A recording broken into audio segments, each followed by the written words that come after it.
자, 황교안 얘기하다가 이제 네. TK 얘기 좀 해봤는데요. 그 다음은 뭔 얘기를 할까요? 홍콩 얘기 좀 해볼까요? 홍콩 어떻게 보고 있습니까?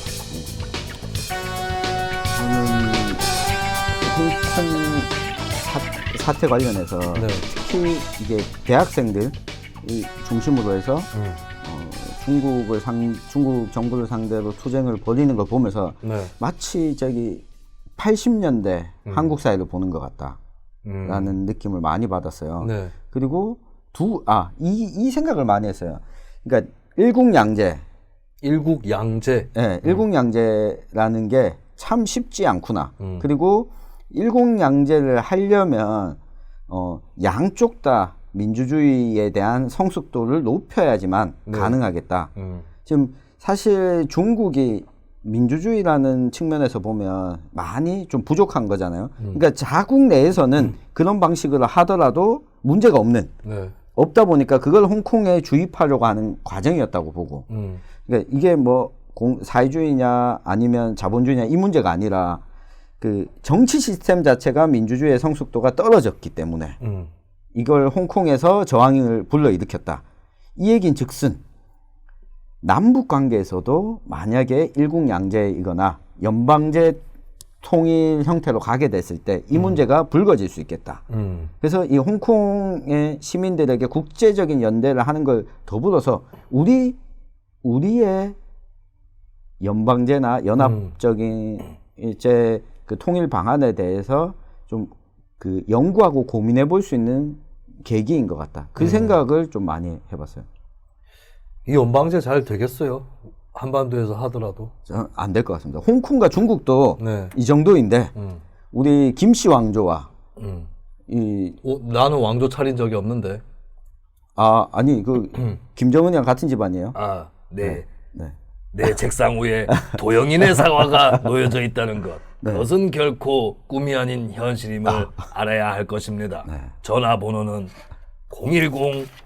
010-6553-2230입니다. 네. 그러니까 홍콩은 작잖아요. 중국 본토에 비해서. 그럼 좀 봐줄만 또 하거든. 네. 특구라고 치고. 그리고 옛날부터 영국령으로 있을 때부터 나름의 민주 체제였는데 그런데도 중국이 그걸 못 견디고 있는 거잖아요. 네. 그렇다면 영토 면적이 비슷한 대한민국과 조선민주주의인민공화국이 통일이라고 한답시고 해서 연방제다. 이게 좀 지속 가능할까? 이런 생각이 들긴 들죠. 그리고 지속 가능하지 않다면 체제적 통일을 해야 되는데 네. 그 체제적 통일은 뭐냐? 한국식 체제와 조선식 체제 사이에 제3의 선택지가 있나요? 없잖아. 없죠. 둘을 섞어 놓는다고 뭐가 예. 그렇죠. 그걸 섞어 놓는 건 이제 도영인의 사과즙을 수민인의 배즙이랑 섞는 거랑 뭐가 다르냐. 맛있을 수도 있겠다. 배즙? 맛있을 수도 있겠다. 배즙? 배에서 짠 거? 그런 시사점을 주네요. 그런데 홍콩에 대해서 이제 예전에 대학가에서 뭘 하면 네. 주로 국내의 어떤 이슈 이런 걸로 대자보를 붙이고 네. 그랬었단 말이죠. 근데 해외 이슈를 가지고 뜨겁게 논란이 벌어진 거 이번에 처음인 것 같아요. 경북대나 네. 뭐 대구에 있는 영남대나 뭐 네. 대구대, 계명대 등등에서 네. 홍콩에 관련한 그런 움직임이 있나요? 없습니다. 없고 네. 아직까지는 서울 지역 네. 쪽에 국한돼 있는. 네. 그래서 그 차이도 느꼈어요. 그러니까 대학가에서 홍콩과 관련한 네. 것들을 보면서 지금 불거지고 있는 것 중에 하나가 중국인 유학생들. 네. 예. 유학생들과의 갈등 이런 게 보도가 되고 있잖아요. 사실 대구 지역 대학가도 중국인 유학생들이 상당수가 있거든요. 제가 다녔던 대학 같은 경우에는 지금 중국인 유학생이 약 2,500명. 경북대만? 네. 그러니까 2,500명 정도가 네. 매년 그러니까 네. 상주하면서 학교를 다니고 있으니까 거의 전체 학생 수의 10분의 1, 10% 정도를 차지하고 있는 거죠. 네. 그러니까 이 정도인데도 이 정도인데 크게 이런 갈등이 아직까지 안 나오고 있어요. 그래서 이게 좀 궁금하긴 해요. 그러니까 그 서울 수도권 지역 대학가에서 홍콩 관련한 이슈에 반응하는 것들과 네. 지금 지방의 경우에 거의 반응이 별로 없거든요. 이거 어떻게 보세요? 근데 어떤 이슈든 간에 좀 네. 그런 특성이 있었죠. 네. 그러니까 학 내에서 우리 학교만 있는 이슈고 그것이 무엇을 통해서 촉발돼서 일이 커지지 않는 이상은 네. 보통은 이제 그 학생사회 흐름이라는 것이 네. 비수도권 네. 대학들보다는 수도권, 특히 서울 지역 대학에서 더 빨리 나타났던 거의 일환인 것 같긴 해요. 근데 그렇다고 뭐 대구 지역 대학가에서 소식이 없다고 해서 대구의 대학생들은 그러면 친중이냐? 그건 아니죠. 아니잖아. 그리고 아직까지 크게 문제로 느끼기에는 좀 중앙에 가까이 있다라는 생각이 들어야 네. 더 크게 느끼는 네. 것 같아요. 그러니까 홍콩에 여행을 다녀온 네. 여행이나 이렇게 대만 쪽에 공부를 하러 다녀온 네. 이 학생들의 경우에는 홍콩 이슈와 관련해서 되게 민감하게 이야기를 하더라고요. 본인이 직접 보고 느꼈던 것들. 네. 근데 그것과 거리가 있는, 이 측면도 있겠네요. 중국인 유학생들과 상당수 관계를 하는 사람들은 여기에 대해서 이야기를 잘 꺼내지 않더라고요.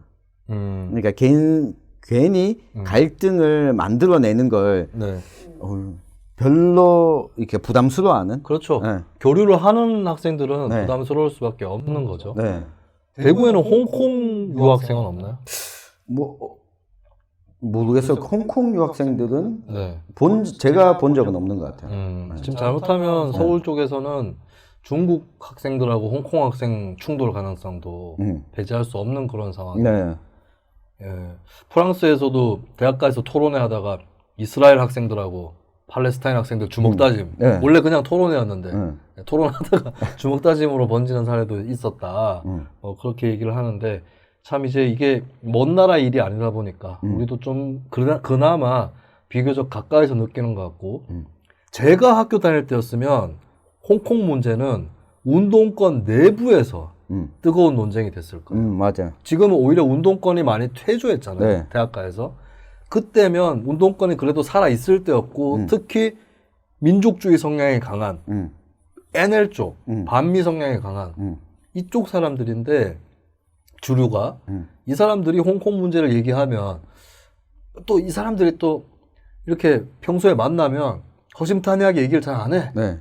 그쪽에 브레인을 만나야 뭐 대단히 그거 다 미제가 뒤에 있다 이런 얘기를 하죠. 근데 보통의 학생회 활동가 정도 되는 NL 사람들을 만나면 아마 이렇게 얘기했을 거예요.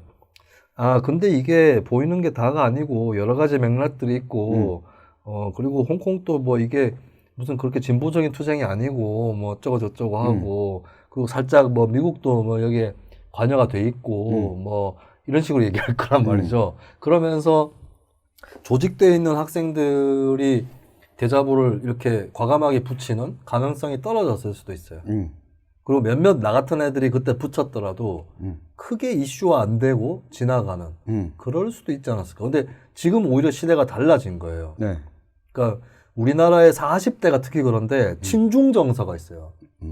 실제로 예전에 무슨 여론조사를 해보니까 40대만 아예 대놓고 뭐 어느 나라가 좋냐, 미국이 더 좋냐, 중국이 더 좋냐 이런 거 조사를 해보니까 40대만 중국이 미국보다 좋다라는 의견이 더 많았어요. 조금 더. 그 반미 정서가 있었잖아요. 우리가 80년 광주를 지나서 2000년대에 그때 신미선, 신효순 중학생 탱크 사고 사건이라든지 또 뭐 동계올림픽 때 김동성 관련 사건이라든지 여러 가지 측면에서 반미의 계기가 있었는데 그때의 세대들은 좀 친중 성향이 있거든요. 중국은 우리를 좀 도와줄 수 있고 그래도 마음에는 안 들어도 미국하고 싸워보려면 조금 기대야 될 나라. 이렇게 됐는데 현재 20대는 그렇게 보고 있지 않아요. 네. 그건 확실한 것 같아요. 저기 이상한 데야. 저기 민주국가도 아니고 이런 것 같아요. 그리고 이 20대들이 중국을 이상한 국가라고 여기는 가장 표면적인 이유는 야 거기 유튜브도 안 된대. 페이스북도 안 된대. 안 돼요? 유튜브가 안 되나? 유튜브 차단. 차단돼 있어요? 네. 하기자 그렇겠다. 네. 그리고 다음 메일도 차단돼 있어요. 그렇죠. 예. 거기 트위터 대신에 딴 거 하잖아요. 예, 웨이보. 그렇죠. 웨이보하고. 그게 사실 현재 20대가 일본 제품 불매 운동도 열심히 했지만 20대는 예전 세대에 비해서 그렇게 반일 정서는 아니거든. 네. 20대가 화를 내면서 불매 운동을 했던 이유는 왜 끊는데 우리랑 관계를 예, 그러니까 관계를 끊으려고 항의한 게 아니라 끄는 거에 대한 항의였어요. 맞아. 20대는 일본 여행도 자주 가고 네. 그런 세대예요. 그 친미 정서도 좀 강해. 근데 20대 친미는 나이 든 사람의 친미하고는 다릅니다. 20대 친미와 20대 일본에 대한 친화성 이것이 20대가 정상적인 민주주의 세대라는 방증이에요. 제가 맞아요. 봤을 때. 간단해요. 미국과 일본은 민주주의 체제고 북한과 중국과 러시아는 아니거든. 그래서 반중 반미 친일 친미 하는 거예요. 20대는 옛날에 그 진짜 굴종적인 사대적인 친일 친미가 아니라 아니 저기랑 더 가까운 걸 어떻게 체제가 더 비슷한데 중국은 반독재래 반민주인데 경제적으로는 교류하지만 그래서 저는 통일운동가들이 간과하는 게 네. 반북 정서가 뭐 과거처럼 그러니까 뭐랄까 전쟁과 분단에 의한 이 독재 정권이 만들어낸 것이다라고만 생각하는데 지금 20대, 10대, 20대에게는 네. 이 반북 정서가 그런 것들이 아니라 저 비민주적인 국가, 비상식적인 국가, 그렇죠. 이런 차원에서 반북 정서를 가지고 있는 거거든요.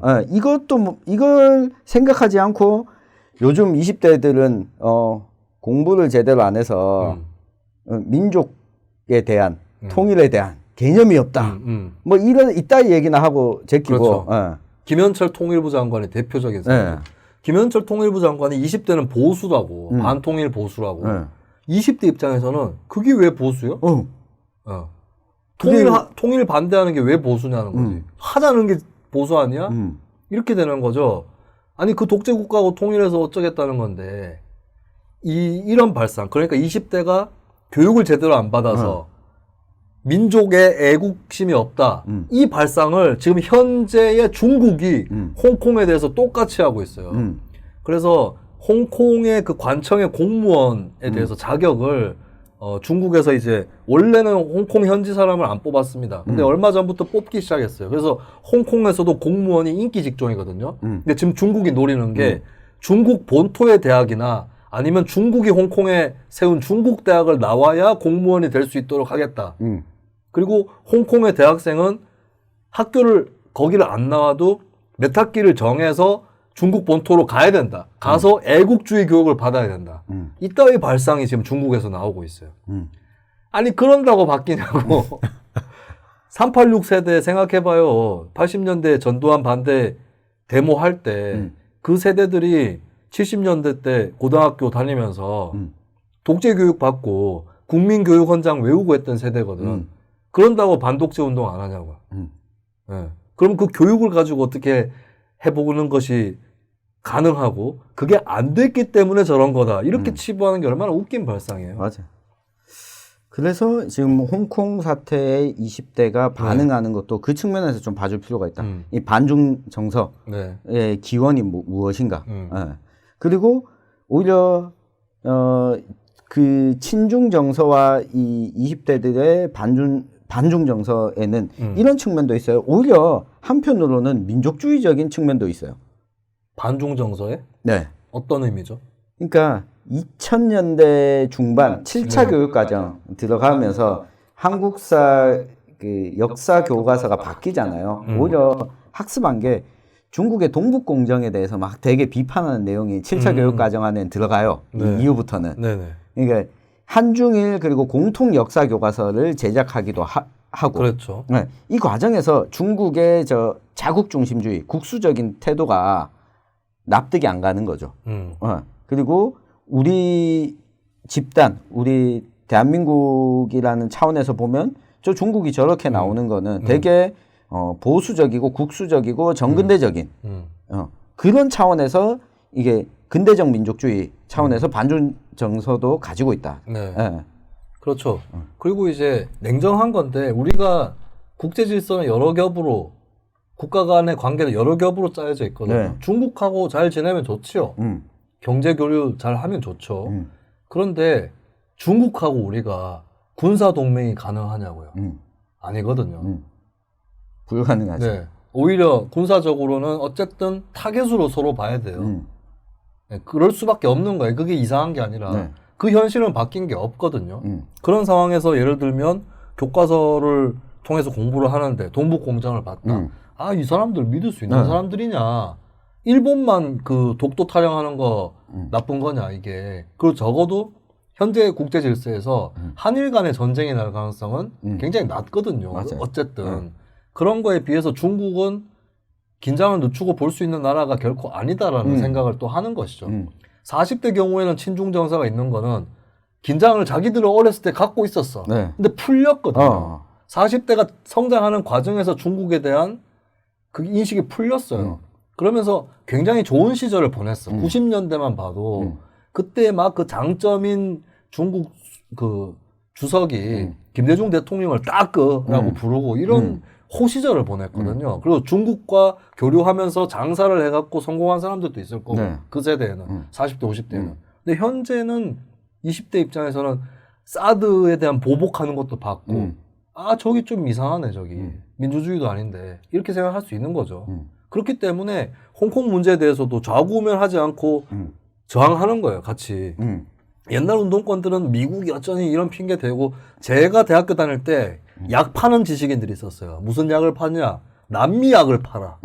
남미약을 파는 지식인들이 있었는데 처음에는 남미를 2000년대 초반에는 룰라를 통해서 브라질 빼떼라고 하는 노동자당을 통해서 봤는데 룰라가 집권을 하고 난 다음에 생각보다 좀 우로 가는 거예요.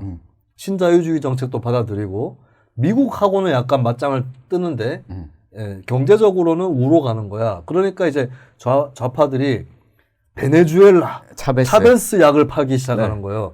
근데 나는 그때부터 뭐라 그랬냐면 아니 왜 베네수엘라보다 한국이 훨씬 선진적인 사회인데 한국에 있는 몇 가지 제도를 베네수엘라 사람들한테 보여주면 뒤로 넘어갈 텐데 우와 따라 배우자. 심지어 미국조차도 한국의 의료보험 제도를 배우자고 하는 판국에 우리는 선진국이다. 유럽을 참고해야지 참고하려고 해도 왜 남미를 참고를 하냐. 그 얘기를 제가 했어요. 그러니까 뭐 또 그때 나온 얘기가 아 그게 베네수엘라 민중들의 어쩌고 에너지와 뭐 어쩌고 저쩌고 미국과 맞짱을 뜨고 책 제목도 있잖아요. 아 임승수 씨. 예, 예. 차베스 미국과 맞짱 뜨다. 맞짱 뜨는 건 북한도 뜨는데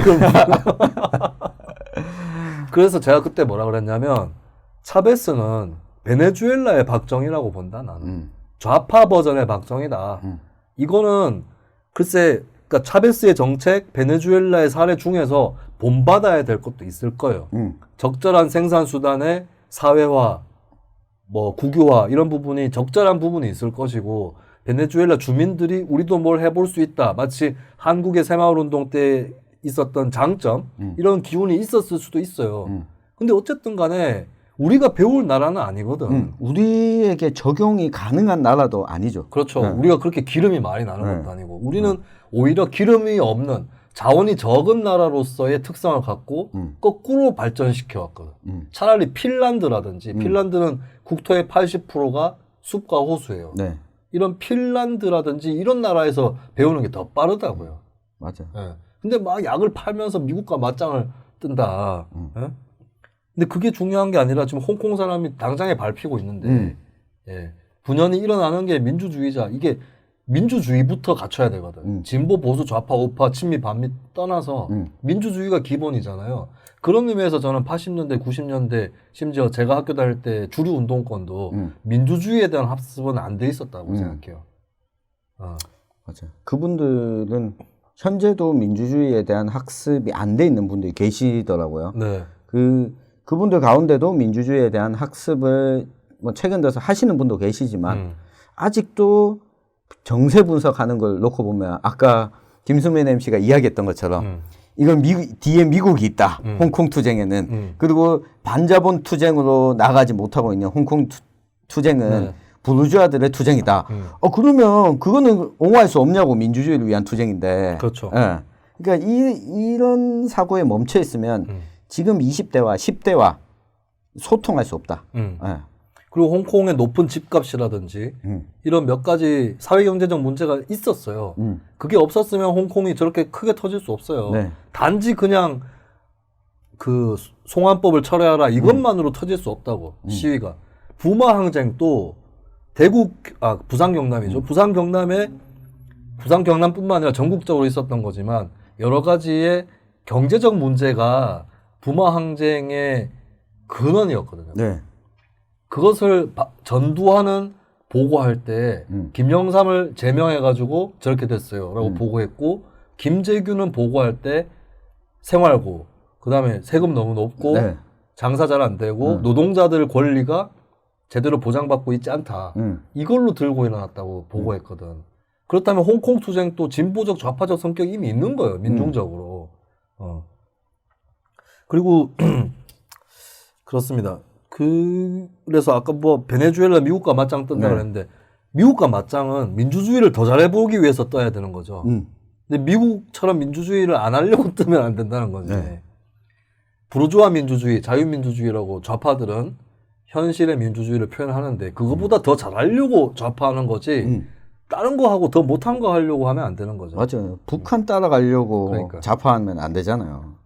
그래서 요번에 이제 정의당하고 녹색당 여기에 청년 당원들이 홍콩에 대한 이 목소리에 결합을 했어요. 그래서 보니까 내가 기사 보고 알았어요. 그 대자보 뜯겨 나갔다고 하면서 학생 이름이 써 있더라고. 네. 내가 아는 학생이야. 네. 녹색당 당원이더라고요. 네. 그리고 정의당에도 모멘텀이라고 네. 청년 당원 모임. 예, 청년 당원들의 그 정파라고 봐야 되겠죠. 네. 예, 그 모멘텀이 있는데 거기서 이제 좀 적극적으로 또 사실 정의당도 당 지도부가 목소리를 적극적으로 낸 게 며칠 안 됐어요. 그렇죠. 예, 처음에 조금 뒤로 물러서 있는 듯한 느낌이 없지 않았는데 어쨌든 청년 당원들이 앞장을 서서 현재 대학가에서는 이제 정의당 당원들, 녹색당 당원들이 많이 하고 있고 민중당은 몇 달 전에 네.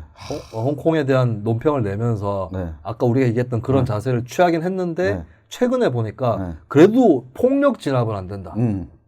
뭐 그 정도까지는 했더라고요. 참. 제가 아까 그 80년대 한국 사회와 좀 유사하게 봐야 된다라고 이야기 드렸던 거는 이 측면에 있는 거예요. 홍콩 투쟁에 결합하는 사람 가운데 지금 어쨌든 생활고나 민중들의 문제 이슈를 가지고 송환법과 결합해서 투쟁을 하는데 거기 있는 모든 사람들이 동일한 질을 가지고 있지 않을 거다. 시간이 지나면 이 투쟁을 했던 사람들이 누군가는 또 이렇게 정치의 일선에서 할 수도 있고 누군가는 이걸 계기로 해서 끊임없이 민중운동을 벌일 수도 있고 노동운동을 할 수도 있고 여지는 많이 있다. 지금의 한국 사회에서 80년대 그 민주화운동을 했다고 해서 동일하게 살고 있지 않잖아요. 그런 거기 때문에 지금 이 홍콩 투쟁이 부르주아적인 투쟁이다. 저는 이렇게 볼 이유가 없다. 그렇죠. 네. 그래서 우리 한국 사회를 한번 돌이켜 보자. 중요해요. 그 나라에 대한 태도에서 그 나라가 민주주의냐 아니냐. 이게 영구 평화론 이런 논의들을 보면 민주주의 국가들끼리는 전쟁을 하지 않는다라는 명제가 있어요. 맞아요. 한 적 있나? 민주주의 국가끼리 전쟁한 적이 있나요? 어쨌든 지금까지? 사례가 있나? 영국과 아르헨티나. 그것도 약간 조금 포틀랜드 그렇죠. 전쟁. 그 외에 그렇게 사례가 별로 없어요. 그렇네요. 네. 근데 문제는 대한민국이 한반도가 민주 블록과 비민주 블록이 엇갈리는 공간에 있기 때문에 그게 중요한 부분이거든요. 근데 우리가 아까 JHK님이 영국과 미국 그거 하셨습니다. 그때도 걔네들은 덜 됐죠, 민주주의가. 그리고 어차피 식민지를 가지고 있었잖아요. 식민지와 그리고 제국주의 국가 간의 전쟁이었으니까. 2차 세계대전 이후로 딱 좁혀보면 어쨌든 민주주의 국가 간에는 전쟁이 그렇죠. 현저하게 떨어지는 거죠. 앞으로도 그럴 수 있어요. 그러니까 체제적 동질성이라는 게 그러니까 이게 호환이 되느냐 아니냐 교류를 하려면 그런 부분이 있는 거잖아요. 그러니까 미중 무역 전쟁이 왜 일어나냐면 트럼프가 한번 강짜 부려갖고 그 국내 여론의 환심을 사서 재선하고 노벨평화상 받으려고 하는 게 아니라 그 중국 자본주의는 중국은 자본주의 국가라고 저는 봐요. 네. 중국을 사회주의라고 하는 것은 조국이 자기를 사회주의라고 한 것과 마찬가지로 나에게는 모욕감을 주었어. 네. 중국은 국가자본주의예요. 국가자본주의. 국가가 자본가 역할을 하는 거죠. 공산당이. 그 국가자본주의는 굉장히 밖에서 봤을 때는 괴물 같거든. 국가가 그 자본을 막 육성하고 하다 안 되면 막 벽 쳐가지고 지켜주고 보조금 주고 이러는 거예요. 그러니까 미국이라든지 유럽 쪽의 자본주의의 기업이나 국가 입장에서는 이 괴물인 거지. 그래서 이걸 개조해 버리겠다라고 하는 프로젝트입니다, 사실. 관세를 올리고 내리고 하는 게 다가 아니에요. 예, 그런 것만 봐도 체제가 달라지면 굉장히 거기서 단층처럼 단층에서 지진이 일어나듯이 그렇게 격동하고 싸우게 되는 거죠. 근데 이제 지소미아 얘기를 조금 하고 끝을 내야 될 것 같은데 이건 확실하지 않나요? 요거는 저는 일본 얘기하기 좀 조심스럽네. 그리고 저는 뉴스 밑장 청취자들이 어떤 이슈에서는 의견이 모아져야 된다고 생각하고 어떤 이슈에서는 좀 갈라져도 된다고 생각해요. 일본은 좀 갈라져도 된다고 생각합니다. 전에 저희가 이창원 대표 때문이야. 그때 이창원 대표가 불매운동 비판해가지고 나는 불매운동까지 비판하려고는 안 했는데 내가 비판하려고 했던 건 불매운동 안 하는 사람을 비난하는 것을 비판하려고 했던 것 정도인데 이창원 대표가 본인이 일본 차를 타고 다니기 때문에 그래서 비난했던 거죠. 그렇죠. 본인이 동성로나 동대구역 앞에서 자기 차를 불태우면서 중국 시위대처럼 그렇게 했었어야지. 근데 지소미아는 조금 이렇게 접근을 해봅시다. 그러니까 되게 많이 동의할 수 있는 명제부터 접근하자면 예전에 이거 유료편 들으셔야 되는데 안 들으신 분들을 위해서 제가 얘기를 해드릴게요. 2012년에 미국 카터 행정부에서 외교안보 보좌관을 했었던 브레진스키 2012년에 브레진스키 하면 이제 거대한 체스판이라고 하는 거장판 거대한 장기판 아닙니다. 스미더스의 거대한 장기판 아니고 거대한 체스판이라고 하는 그 것으로 유명했고 2012년에 전략적 비전이라는 책을 내요. 근데 그때 브레진스키가 미국의 영향력이 쇠퇴한다. 거기에 따라서 전 세계 몇 군데 나라들이 고통을 받을 것이다. 라고 예언합니다. 브레진스키가. 그 나라 중에 일부가 뭐 이스라엘 있고 대만도 있어요. 그리고 한국이 들어갑니다. 일본은 안 들어가요. 한국이 들어가요. 왜냐?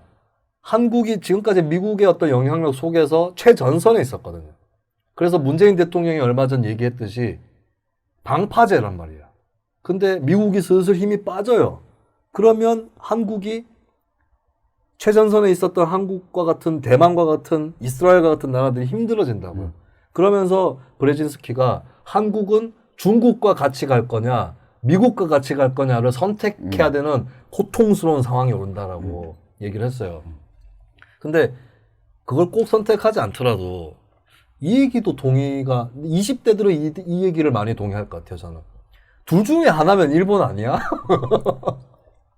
한번 여러분들 지금 채팅하시는 분들도 밝혀주세요. 중국하고 일본하고 둘 중에 하나 고르라면 그러니까 이 질문 자체가 잘못됐다고 생각하실 수는 있어요. 왜 골라야 돼? 근데 자 그냥 진짜 하나만 골라야 된다고 생각해보고 중국하고 일본 둘 중에 하나만 골라야 된다. 같이 가야 되는 국가를 어디를 고르시겠어요? 채팅창이 갑자기 잠잠해졌어. 그 지금 파업합니까? 근데 이제 브레진스키가 짚기로는 중국은 거대 패권을 갖고 있다. 그러니까 강한 힘을 갖고 있기 때문에 붙어야 될 이유도 있고 그런 것이다. 근데 단점은 체제가 다르지 않냐. 체제가 다르다. 근데 일본은 과거사 문제 때문에 붙기 싫은 건데 체제는 비슷하다는 거죠. 그래서 저는 제3의 길, 네. 다른 국가를 선택할 수도 있다. 어디요? 푸틴이 물러난 러시아. 이건 더 위험. 아니, 그러니까 푸틴이 물러나고 물러나고 뭐가 돼요? 그러니까 푸틴이 물러나고 지금 메드베데프랑 푸틴 일당들이 다 정리가 되는 새로운 정치적인 국면. 그러니까 러시아 차원에서도 우리가 정상 국가다, 민주적인 국가다라는 걸 표방하고 싶어지는 상황. 새로운 그럼 한참 남은 거 아닌가? 그게 한 한 10년 내에 오지 않겠나라고 보고 그 상황이 되면 러시아 입장에서도 유럽 국가들과 바로 이야기를 하고 가기에는 야 유럽의 영국이나 프랑스나 독일 이런 나라들이 러시아 너네 아직 못 믿겠다. 가서 증명 좀 해가지고 와라고 하면 그 증명할 수 있는 상대의 국가로서 대한민국이 선택될 가능성이 있겠다. 그러면 그때 우리가 중국과 일본 사이에서 줄타기를 하다가 너네 둘 다 어느 쪽 편도 들지 않을게. 우리 러시아와 손잡을게. 그러면 이제 양쪽에서 지랄하겠죠. 양쪽에서 지랄해도 그 넌 모험주의적이야. 그 상황이 됐을 때 일단 세일가스를 왕창 러시아로부터 가지고 오는 위험합니다. 그러니까 다 잘 지내야 돼요. 네. 다 잘 지내는 게 좋은데 지금 현재 상황이 다 잘 지내기 대단히 어렵기 때문에 적어도 저는 이제 선후는 좀 선택할 필요가 있다. 저는 지소미아는 일본과도 맺고 중국하고도 맺고 러시아하고도 맺어야 된다고 생각해요. 예. 그리고 오히려 한미동맹이라는 베이스가 있기 때문에 미국하고는 이미 그렇게 베이스가 있기 때문에 미국한테도 얘기해서 우리는 베이스 아니냐. 그러니까 러시아하고도 맺고 중국하고도 맺고 일본하고도 맺을게. 대신에 굳이 선후를 따지면 일본하고 먼저 할게. 예. 그러면서 일본하고 하면 중국, 러시아 반발하면 니네하고도 할 거니까 좀 봐달라고 얘기하는 그렇다고 해서 아무하고도 안 해. 그러니까 브레진스키의 담론에서 연장시켜 나가면 홀로 가는 것도 있었어요. 홀로 간다고 제가 얘기하면 다 홀로 간다 선택할까봐 채팅창에서 얘기 안 했거든요. 근데 홀로 가는 게 그렇게 쉽나요? 제가 봤을 때는 홀로 가려면 불가능하다고 봅니다. 홀로 가려면 핵 개발해야 됩니다. 네. 핵 개발해. 저는 최근에 제가 핵 개발에 대해서 입장이 약간 바뀌었는데 저는 반핵주의자예요. 반핵주의자인데 핵 개발 찬성하는 사람들에 대한 시선이 좀 바뀌었어요. 저렇게 얘기할 수도 있는 거다. 그리고 저런 의견이 필요할 수도 있는 거다. 국가 외교의 선택지를 넓게 잡고 갈 수밖에 없다면 핵 개발을 주장하는 사람도 있는 거다. 그리고 만에 하나 뭐 그런 경우로 가야 될 수도 있는 거 아닌가. 예, 그런 생각을 해요. 근데 그 핵 개발이라든지 또 굉장히 많은 국방비를 들여서 홀로 가는 그 길을 가야 한다면 가야 돼요. 저는 가야 된다면 가야 되는데 갈 자신이 있는가? 이거는 좀 따져보고 싶거든요. 그 얘기를 딱 들으니까 네. 저도 기본적으로 반핵주의자인데 네. 핵 개발할 필요 없다. 우리 핵 개발 안 해도 핵이 생길 수 있다라고 하는 주장을 하는 사람들과는 상종을 하기 싫더라고요.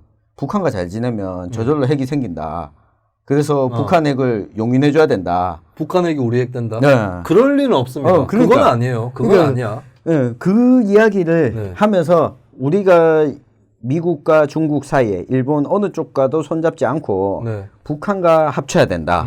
하나가 돼야 된다. 네. 라는 주장을 하는 사람들. 이 시선이 매우 위험하다. 네. 그게 지금 정부가 남북 관계에 올인하다시피 해놓고 성과는 없고 20대로부터 오히려 욕을 먹는 이유 중에 한 가지다. 20대 사이에서 남북 관계에 대한 여론 되게 안 좋습니다. 네. 술집, 이 좀 정치하는 사람들이 20대들이 다니는 술집이나 이런 데 좀 가봐. 맨날 만나지도 않은 20대 보고 자기 마음에 드는 20대 골라가지고 자기 말 잘 듣는 사람을 세대 교체 주자로 세우지 말고, 예, 진짜 술집에만 가봐도 알아요. 근데 어쨌든 간에 저는 이제 다 같이 조금씩 잘 지냈으면 좋겠어요. 근데 기본 구조가 있어요. 베이스가. 그 상황에서 자, 지소미아가 왜 등장하냐면 미국의 영향력이 쇠퇴한다고 말씀드렸죠. 쇠퇴하고 있죠. 그래서 미국 입장에서 그러나 오바마 때든 트럼프 때든 공통적으로 중국을 포위하려는 전략은 계속 써요. 근데 자기 비용을 신경을 다 쓸 수는 없거든. 그렇다면 뭐를 모색할 수밖에 없느냐. 미국 입장에서는 한국, 일본 니네 둘이 좀 잘 지내봐라. 나까지 안 끼워도 야 이럴 때 있잖아. 왜 소개팅 주선 해놓고 이제 나 없어도 되지? 하고 주선자가 나갈 때가 있잖아요. 니네 둘이가 좀 잘 해보면 안 되냐? 내가 일일이 다 봐줘야 되냐? 지금 T사라고 해서 3국끼리 군사 정보를 공유하는 협정이 있습니다. 하지만 미국을 반드시 껴야 돼요. 한국이 미국한테 주고 미국이 일본한테 주는데 우리도 왜 살다 보면 중간에서 계속 말 전해주다가 아이씨 둘이 직접 얘기해라 이럴 때 있잖아요. 예, 그런 것처럼 미국이 한국, 일본 니네 둘이 좀 잘하면 안 되냐? 그 차원에서 나온 게 지소미아예요. 근데 지소미아가 공동으로 무슨 군사훈련을 하고 이건 아니잖아요. 정보를 주는 거거든요. 그것도 1급 군사기밀은 해당이 안 됩니다. 2급 군사기밀을 봉투에다가 넣어가지고 주면서 야 이거 딴 놈 주면 안 돼. 주면 책임져야 되라고 책임을 물리는 수준이에요. 막 굉장한 기밀을 주고받고 하는 게 아니라고요. 네. 그 의무적으로 다 주지도 않아. 요청이 해야 돼요. 이 협정 내용을 봤을 때는 지소미아 자체로 굉장히 무슨 매국이 되고 이런 가능성 없습니다. 그거는 일종의 도영인의 사과를 여기 떨어뜨리면 이게 비탈길이기 때문에 굴러 떨어질 거다라고 하는 건데 비탈길이라는 그 전제가 맞는지 그것은 굉장히 의심스러워요. 그래서 이제 지소미아가 그런 맥락에서 나왔다라고 볼 수가 있겠고, 그러니까 지소미아를 없애고 종료시킨다고 해서 안보가 무너지고 이런 건 아닙니다. 이거는 자유한국당, 조선일보 등등이 개수작 벌이는 거예요. 그거 없었으면 그러면 2016년에 맺기 전에는 개판이었어야죠. 아니죠. 다 방법이 있는 거고 조금 더 잘해보려고 지소미아를 한 것뿐이지 지소미아가 없다고 해서 안보가 개판이 되는 게 아닙니다. 네. 손상도 당장에는 별로 없어요. 벌써 네. 첫 주문이 들어왔답니다. 아 그래요? 네. 자, 도영인의 사과 앤 사과즙. 네, 사과 앤 사과즙. 네, 첫 주문이 벌써부터 들어왔다고 합니다. 저희 이제 홈쇼핑 채널로 바꿔야 되는 거 아닌가? 네. 광고는 김용민에서 네. 김수민으로. 그렇지. 네. 네, 광고계도 세대 교체가 필요하죠.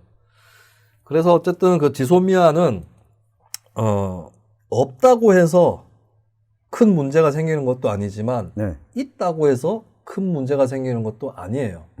근데 미국 입장에서는 야, 니네 이것도 못 한다고? 그럼 다음 단계, 그러니까 사실 미국은 한일 군사동맹도 염두에 두는 건 맞습니다. 맞는데 한일 군사동맹까지 가기에는 여러 가지 조건과 관문들을 통과해야 되는 거거든요. 그래서 지소미아를 한다고 군사동맹이 되는 건 아니에요. 그 다음에 우리가 중국하고 군사동맹 하는 것보다는 차라리 일본하고 하는 게 맞죠. 그러니까 반드시 선택해야 된다는 얘기는 아니라, 예, 그만큼 이제 그나마 현실적으로는 한일 군사동맹의 가능성이 조금 더 크다는 것인데, 근데 그거 떠나서 그건 나중의 일이고, 예를 들면 이게 지금 훈련이 중단되어 있습니다. 한국, 일본의 해군하고 이쪽이 공동으로 훈련을 하던 게 있어요. 사렉스라고 수색 구조 훈련이에요. 같이. 예, 그거 하면서 약간 몸 풀어 보는 거야.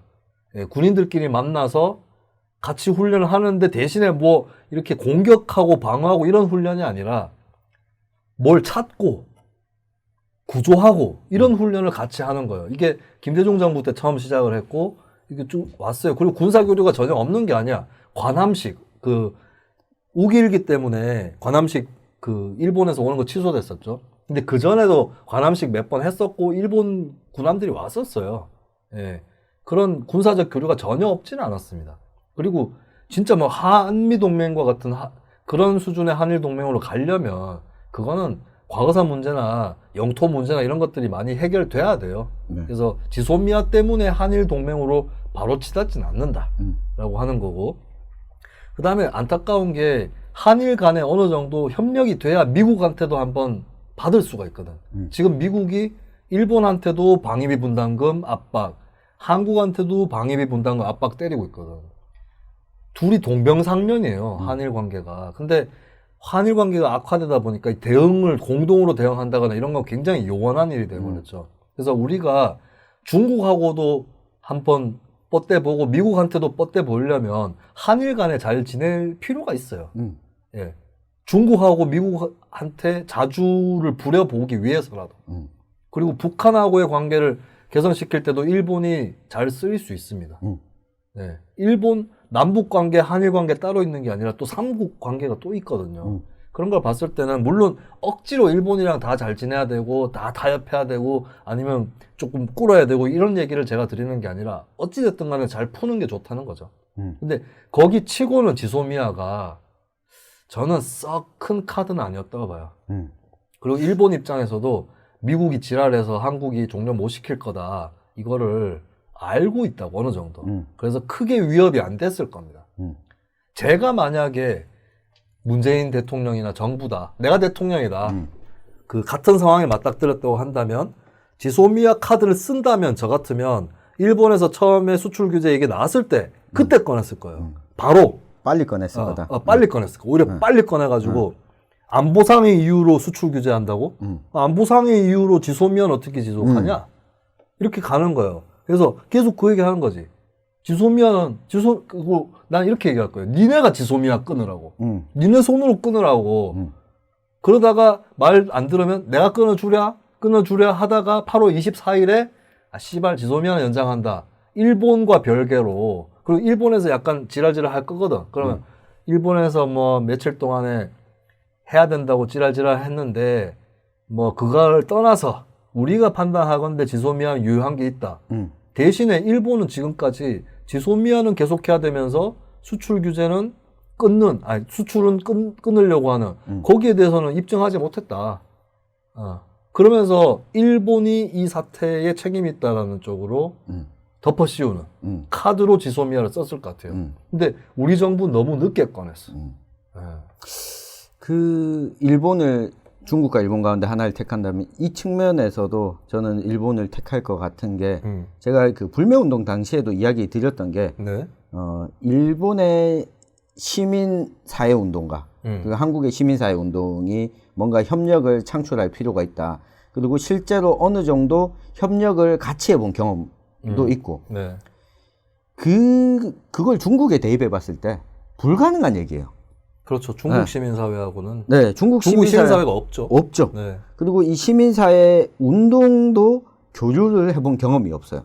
그러니까 일본과는 정부 차원에서 일본 정부와 한국 정부 간의 갈등이 좀 있더라도 이게 같은 민주주의 국가다 보니까 시민사회 차원에서 이걸 교류하고 내부적으로 서로 상대국의 시민사회가 지지해 주기도 하고 한국 정부를 지지해 주기도 하고 그러니까 이런 차원의 좀 그 다이나믹하게 서로 민주국가 안에서 굴러갈 수 있는 에너지들이 있는데 예를 들어 우리는 중국 내부의 이야기를 한다거나 우리 시민사회에서 대자보 뜯기잖아요. 그렇죠.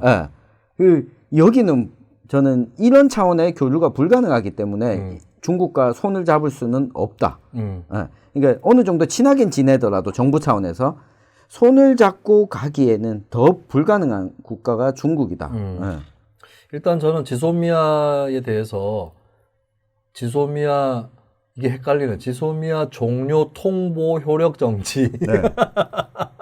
이게 저는 청와대가 차라리 그냥 연장. 말장난을 좀 자주 하는 것 같아서 이게 말장난의 문제라기보다는 결정 자체가 자꾸 애매하고 단계를 이렇게 살라미 전술처럼 잘라서 가다 보니까 말이 그렇게 더 꼬이는 측면도 있죠. 근데 저는 일단은 지지합니다. 저는. 왜냐하면 제가 지소미아는 그렇게 카드로 쓸 감이 아니고 그 다음에 한일 관계를 잘 풀어야 된다고 주장해왔던 제 입장에서는 일단은 청와대 결정을 지지를 하고요. 아니 제가 사실 금요일에 떨어졌잖아요. 금요일 6시에. 금요일 3시부터 저에게 소식이 막 전해지는 거예요. 연장할 것 같은데 이렇게. 그래서 어느 정도는 알고 있었는데 그렇습니다. 근데 제가 이제 일요일에 올라왔던 호그와트 학교 편에서 지소미아를 원래 다뤘었어요.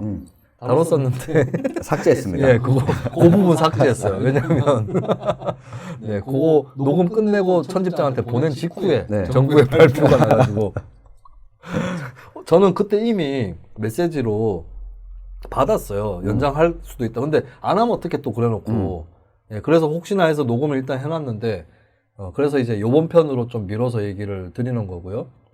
그리고 이제 지소미아에 대해서 일단 일단은 지지를 하는데 내가 뭔 얘기하려다 까먹었지? 까먹었어 갑자기. 저거 아니에요? 네. 저기 지소미아 종료 통보. 네. 정부가 밝히면서 나왔던 토착외구, 죽창가. 그 이야기를 좀 하시려고. 아니요.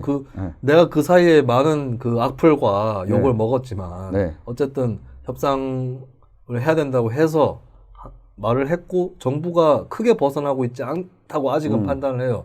그리고 중요한 거는 국제사회에서 우리가 명분을 얻어야 되는 거잖아요. 근데 지소미아 때문에 어떤 사람 지소미아로 정신승리하더라고. 일본을 굴복시켰다고. 아니거든. 오히려 지소미아하고 세트로 WTO 제소도 정지시켰어요. 맞아요. 나는 그거는 왜 정지시키는지 모르겠네. 그거는 정지시키면 안 돼. 뭘 믿고 정지시켜요. 굳이 정지시킬 필요가 없는 건데 문제는 지소미아 때문에 우리가 거꾸로 욕을 먹은 게 지금 국제사회 외교가에서는 한국이 중국에 붙으려고 한다. 이게 굉장히 파다해요. 얘기가. 거기에다 힘을 실어줘 버렸어. 지소미아 종료 통보가 진짜 한국이 중국에 붙으려고 하는 건가. 네, 거기에 대해서 미국뿐만 아니라 국제사회가 특히 유럽이라든지 이쪽에서는 한국 좀 이상한 것 같은데 이렇게 비춰지는 측면이 있었거든요. 그리고 일본이 잘못해가지고 한일 갈등이 일어났다. 이 프레임이 아니라 한국이 진짜 중국에 붙으려고 하는 과정에서 일본하고 사이가 멀어지는 건가. 이런 의심을 부추긴 게 있어요. 그래서 이런 부분을 좀 털고 나가야 되는데 그 점에서는 일단 좀 한숨 돌린 게 아닌가 그 생각은 합니다.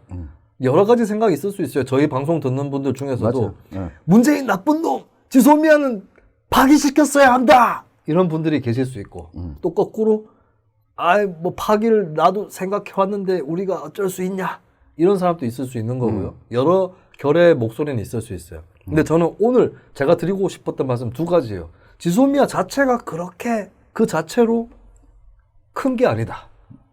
예, 그거는 내가 팩트로 설명을 하려고 했던 부분이고 두 번째는 일본 싫지만 짜증나지만 중국, 러시아, 북한하고 비교해봐라. 네. 중국, 러시아, 북한하고 비교해봐. 그리고 우리가 중국, 러시아도 이해해보려고 노력해야 되는 거죠. 한편으로는.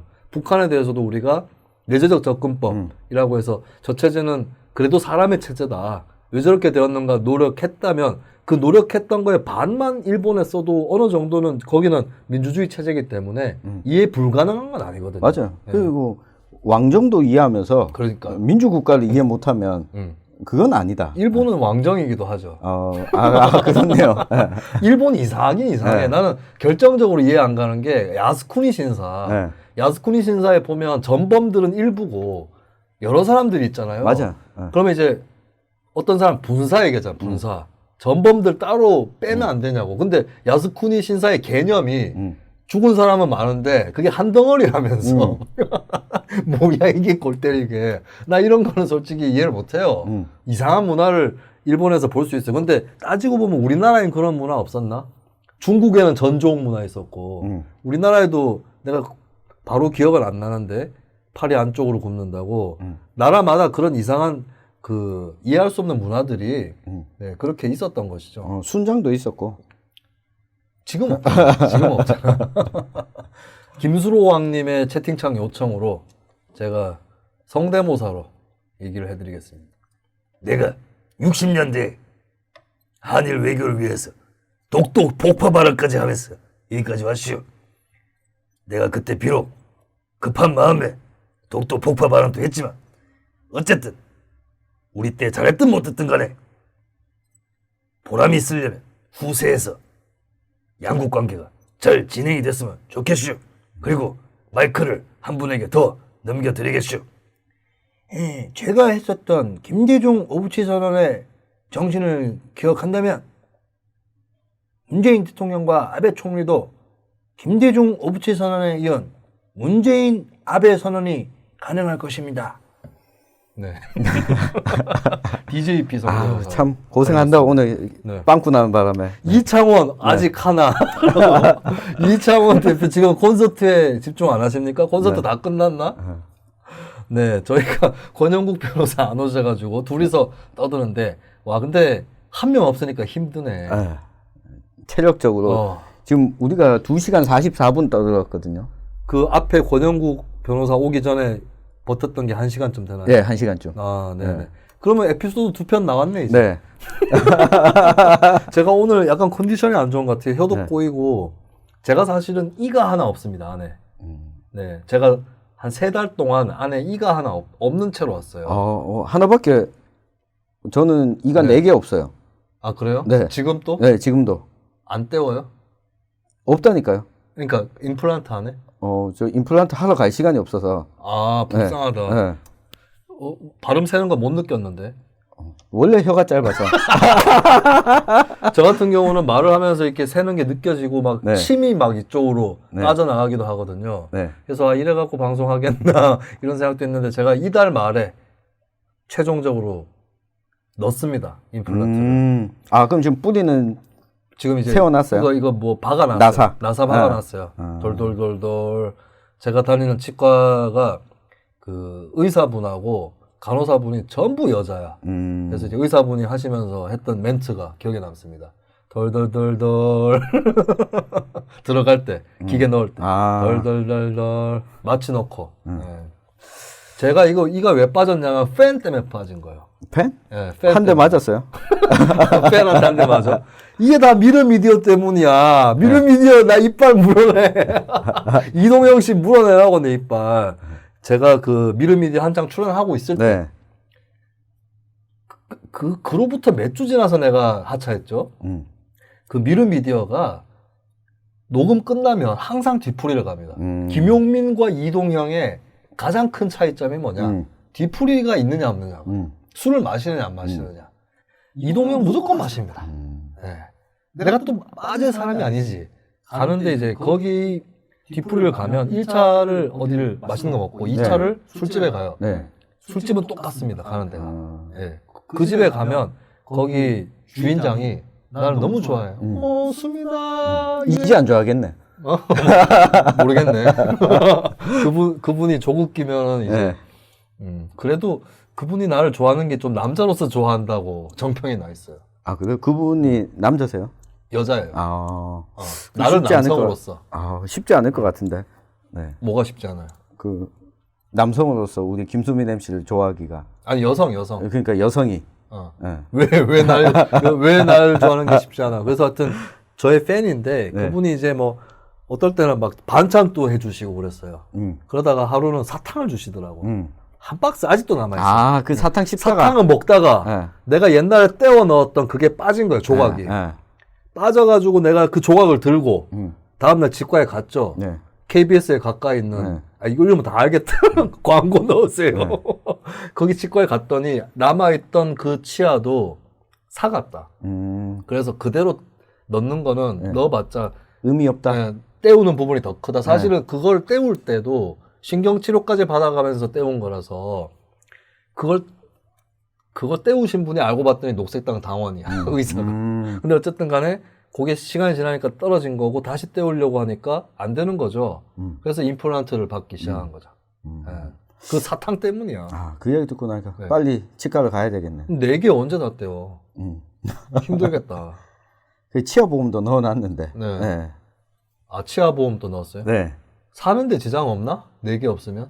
4개 없으면 한쪽에 3개가 없거든요. 한쪽에 3개가 없어? 네. 그래서 한쪽으로만 씹죠. 따다닥 3개 붙어서 없는 거예요? 네, 어금니. 어쩌다 그렇게 된 거예요? 썩어서. 그리고 2개는 군대 있을 때 치과 가서 떼었다가 망가졌죠. 그럼 지금 다 빠진 거예요? 3개 다? 네. 없는 거예요? 네.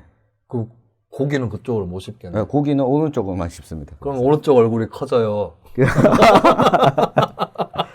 네, 아까 그 알라딘 1015님께서 2만원 슈퍼챗 쏴주셨습니다. 점점 세지십니다. 네. 알라딘 012로 아니에요? 1015였나? 이분은 1015. 1015. 네. 생일이신가요? 10월 15일이신가? 알라딘 1015님은 너무 고맙습니다. 항상 저희에게 정기적으로 정기 후원으로 해놓은 게 아니라 그냥 그때그때 막 쏘세요. 네. 그리고 아까 어떤 분이 권영우 변호사님 아직 안 오셨어요. 라고 하셨기 때문에 어쨌든 뭐 정리해서 이야기를 하면 이 권영우 변호사님께서 저희 유스민 사무실이 있는 옛 주소지로 가시는 바람에 뒤에 일정이 있는 상태에서 네. 가게 돼서 오늘은 출연을 못 하셨고 다음 기회에 한 번 더 모시도록 하겠습니다. 고영욱 변호사님 미워합니다. 네. 근데 어떤 분께서 네. 아쉽다. 유스미짱 최초의 거물 출연인데 라고 댓글을 그 전에 출연한 사람들은 뭐야? 김영권 의원이나 최봉태 변호사나 네? 다 뭐가 됩니까? 그 전에 출연했던 분들은. 그래서 이전에 네. 유스미짱을 돌려서 들어보시면 거물들이 많이 계십니다. 네. 뉴스미장은 제가 이건 말씀드릴 수 있어요. 네. 그때그때 듣는 에피소드 이상이다. 아카이브로서의 의미가 있다는 것을 분명히 말씀을 드립니다. 그래서 시간 나시면 옛날에 했던 에피소드들도 한번 들어보세요. 예, 재밌을 겁니다. 혹시 권영국 변호사가 우리 스튜디오로 오다가 네. 쟤들 그 조국 교수 비판하고 그래가지고 네. 안티 많다고 가면 안 된다고 누가 그렇게 얘기한 거 아닐까? 그랬을까요? 그것도 한번 물어보겠습니다. 그 네. 권영 변호사가 대구에 거주지가 있는 게 아니라서 경북 네. 경주에 있는데 많이 기다렸을 텐데 미안합니다. 주소를 찍어서 왔어야 했는데 일단 오늘은 빨리 경주로 내려가겠습니다. 네, 요렇게 연락이 오셨습니다. 오늘 이제 다른 일정들이 막 있는 상황에서 앞뒤로 있는 있는 상황에서 그렇게 되면서 그래서 네.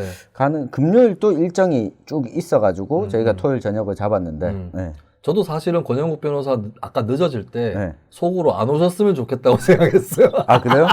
왜냐하면 시간이 너무 늦어진 데다가 네. 우리가 권영국 변호사하고 한 2시간 정도 녹음하기로 그렇죠. 했었는데 네. 이거 좀 힘이 빠지는 네. 저도 이제 서울에서 기차 타고 오늘 내려왔거든. 그래서 좀 힘도 빠지고 하는 그런 상황이라서 예, 이왕 이렇게 된 거면 안 오시는 게 낫겠다는 생각을 하기도 했었어요. 그러면 장지혁 부를 걸 그랬네. 그러니까 우리가 이제 대구 참여연대 장지혁 활동가를 이창원 대표 대타로 부르기로 했다가 2시간을 녹음을 권영국 편으로 하기로 하면서 빠졌던 건데 네. 이 여러 사람이 이상해졌네. 나도 이창원 대표랑 이 콘서트 갈 걸. 여러분 잭 와일드 아십니까? 옛날에 오지 오스본에서 기타 쳤던 잭 와일드하고 또 누구야? 뭐 잉베이 맘스틴하고 누노 베렌컷하고 온갖 그 기타리스트들이 서울에 왔다는데 나는 못 가고 권영국 변호사님 미워합니다. 저는 대신에 12월 8일 U2 콘서트를 갈 예정입니다. 자, 권영국 변호사님이 날려버린 저의 콘서트 반드시 다시 오셔서 예, 찾아주시기 바라겠고요. 네, 다음에 권영국 변호사를 모시고 방송을 하도록 하겠습니다. 저희는 이제 이만 여기서 마치도록 하죠. 네. 네, 5만 가지를 다뤘는데 1, 2편으로 나눠서 예, 나가면 될 것 같네요. 자, 지금까지 들어주신 여러분들 모두 고맙고 고마우신 분들 010-6553-2230으로 도영인의 사과엔 사과즙 신청해 주십시오. 이거 사이트 있나요 혹시? 사이트가 네이버 블로그에 도영이네 치시면 네이버 블로그가 뜹니다. 이 사과 킬로그램이나 가격 뭐 이런 것들 다 나오는 거죠? 다 나와 있습니다. 네, 사과도 있고 꼬마 사과도 있고요. 조금 작은 사과. 그다음에 사과즙도 있습니다. 사과즙에는 그냥 일반적인 봉에 들어가 있는 파우치 봉에 들어가 있는 사과즙도 있고 이렇게 옛날에 그 설레임이라든지 이런 제품처럼 얼려서 꼭다리, 먹을 수 있는 얼려서도 먹고 아기들이 쪽쪽 먹기 쉽도록 꼭다리가 따로 있는 스파우트 종류도 있어요. 그래서 이 사과든 사과즙이든 간에 자 검색을 한번 해보십시오. 도영인의 사과엔 사과즙으로 검색을 하셔서 이 사과를 시켜서 드시면 가톨릭 농민회가 인증한 저농약 과수를 드시면 한일 관계도 풀리고 남북 관계도 풀리고 사드도 빠지고 우리 청취자 분들 중에 사드 찬성하는 사람도 있을 거예요. 알겠습니다. 자, 도영인의 사과엔 사과즙 여러분들의 많은 사랑 부탁드리도록 하겠습니다. 자, 그러면 저희는 천집장과 저는 여기서 인사를 드리고 다음 주에 다시 뵙도록 하겠습니다. 아수라 발발타! 고맙습니다.